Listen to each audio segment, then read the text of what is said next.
आज माझ्यासोबत आहेत काँग्रेस कमिटीचे जिल्हा सरचिटणीस संजय ढगे. नुकतीच महाविकास आघाडी आणि युतीच्या अनुषंगाने लोकसभेची निवडणूक झाली. दोन्ही पक्षांनी या मतदारसंघामध्ये आपापल्या परीनं खूप मोठा प्रचार केला आणि निवडणूक पार पडली.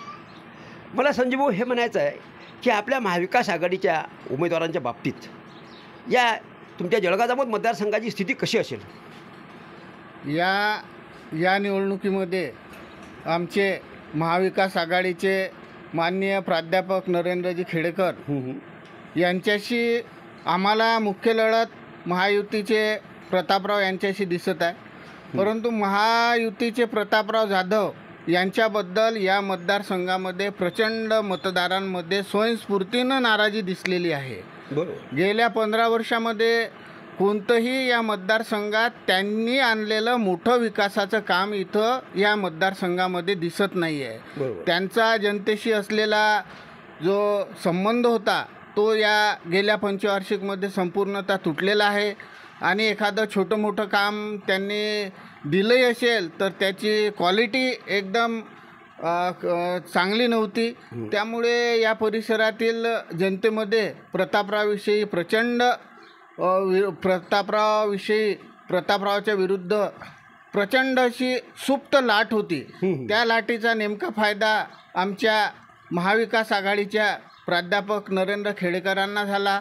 इथं उभाटा असेल आणि आमचे सर्व सहकारी पक्ष असतील काँग्रेससोबतचे, त्यांनी प्रत्येकाने इमानदारीने एक दिलाने या मतदारसंघामध्ये काम केलेलं आहे.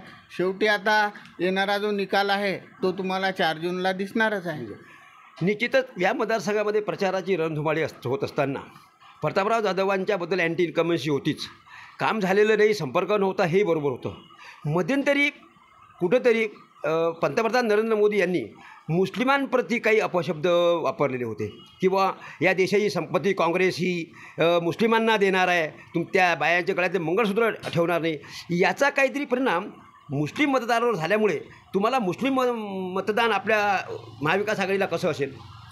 यावेळेस जे नरेंद्र मोदी यांनी मुस्लिमाविषयी जे उद्गार काढले त्याचा प्रचंड रोष मुस्लिम समाजामध्ये दिसला. आणि जे मतदान व्हायचं होतं त्यापेक्षा जास्त टक्का मुस्लिमांचा यावेळेस आमच्या महाविकास आघाडीला झाला. आणि स्वयंस्फूर्तीनं मुस्लिम मतदार आपल्या या मतदारसंघातून घराबाहेर येऊन स्वयंस्फूर्तीने त्याने आमच्या महाविकास आघाडीच्या उमेदवाराला मतदान केलेलं आहे.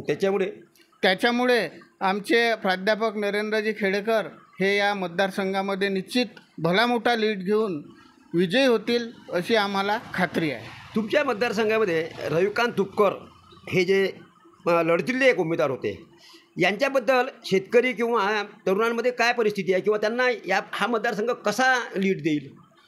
रविकांत तुपकराविषयी समजा सामान्य शेतकरी पॉझिटिव्ह होता.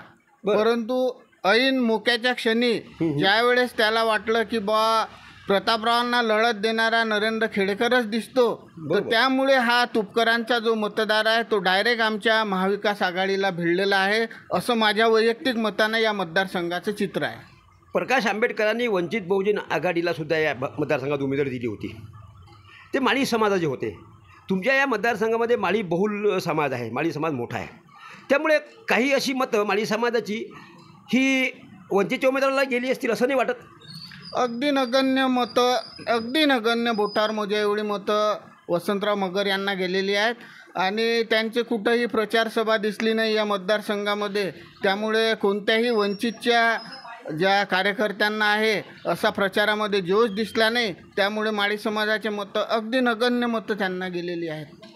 निश्चितच लढतीत असणारे उमेदवार मग प्रतापराव जाधव असतील, वंचितचे उमेदवार असतील आणि रविकांत तुपकर असतील, या 3-4 उमेदवारापैकी 2-3 उमेदवाराचा प्रभाव या मतदारसंघावर नसल्यामुळे आणि प्रामुख्याने या मतदारसंघ बऱ्याच अंशी मोठ्या संख्येनं काँग्रेसचं मतदान इथं आहे, राष्ट्रवादीचं मतदान इथं आहे, शिवसेनेचं मतदान इथं आहे. त्यामुळे हे घटक पक्ष जे असतील महायुतीतले यांनी आपापल्या परीनं अत्यंत जीव तोडून केलेला प्रयत्न आहे. आणि हा प्रयत्न निश्चितच आगामी काळामध्ये नरेंद्र खेडेकर यांना उभारी देण्यासाठी कारणीभूत असं वाटते. संजीव, आपण आमच्याशी चर्चा केली, वार्तालाप केला, त्याबद्दल मी तुमचा आभारी आहे. धन्यवाद. धन्यवाद.